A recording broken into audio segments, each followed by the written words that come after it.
سورہ بقرہ کی فضیلت۔ جس گھر میں سورہ بقرہ پڑھی جائے اس گھر میں شیطان کبھی داخل نہیں ہو سکتا۔ حضرت عبداللہ ابن مسعود رضی اللہ عنہ کا فرمان ہے کہ جو شخص سورہ بقرہ کی پہلی 4 آیتیں اور آیت الکرسی اور 2 آیتیں اس کے بعد کی اور 3 آیتیں سب سے آخر کی، یہ جملہ 10 آیتیں کسی مجنون پر پڑھی جائے تو اس کا دیوانہ پن بھی دور ہو جاتا ہے۔ رسول اکرم صلی اللہ علیہ وسلم نے ارشاد فرمایا، دل 4 قسم کے ہیں۔ ایک تو صاف دل جو روشن چراغ کی طرح چمک رہا ہو، دوسرے وہ دل جو غلاف آلود ہو، تیسرے وہ دل جو الٹے ہو، چوتھے وہ دل جو مخلوط ہو۔ پہلا دل تو مومن کا ہے جو پوری طرح نورانی ہے، دوسرا کافر کا دل ہے جس پر پردے پڑے ہوئے ہیں، تیسرا دل خالص منافقوں کا ہے جو جانتا ہے اور انکار کرتا ہے، چوتھا دل اس منافق کا ہے جس میں ایمان و نفاق دونوں جمع ہوں۔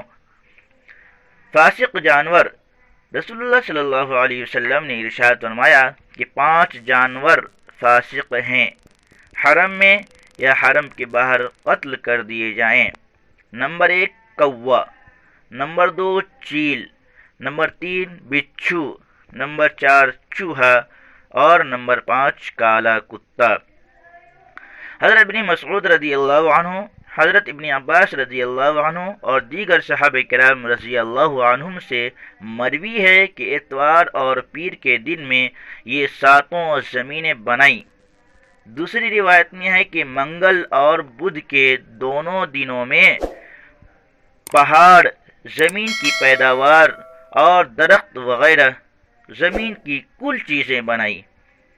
اور آگے ارشاد ہے کہ جمعرات اور جمعہ کے دن آسمان بنایا، پھر اسی میں سے 7 آسمان بنائے۔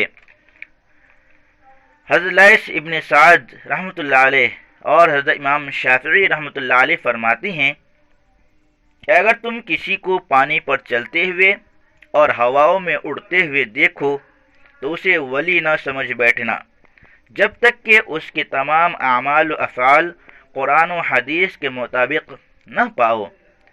اتأمرون الناس بالبر وتنسون انفسکم، کیا تم لوگوں کو بھلائیوں کا حکم دیتے ہو اور خود اپنے آپ کو بھولے جا رہے ہو؟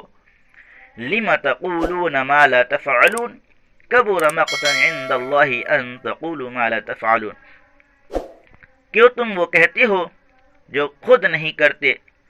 خدا کے نزدیک یہ ناپسندیدہ بات ہے کہ تم وہ کہو جو خود نہ کرو۔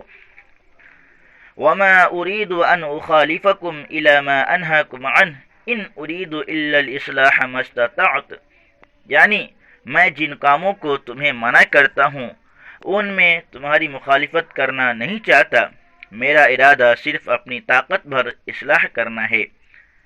فرعون کا نام ولید ابن مسعد ابن ریان تھا۔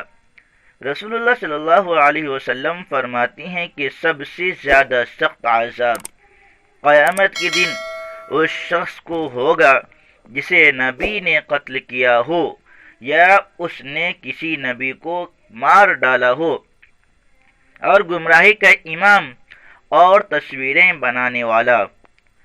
بازار میں حضرت انس رضی اللہ عنہ سے مرفوعاً روایت ہے کہ 4 چیزیں بدبختی اور شقاوت کی ہیں۔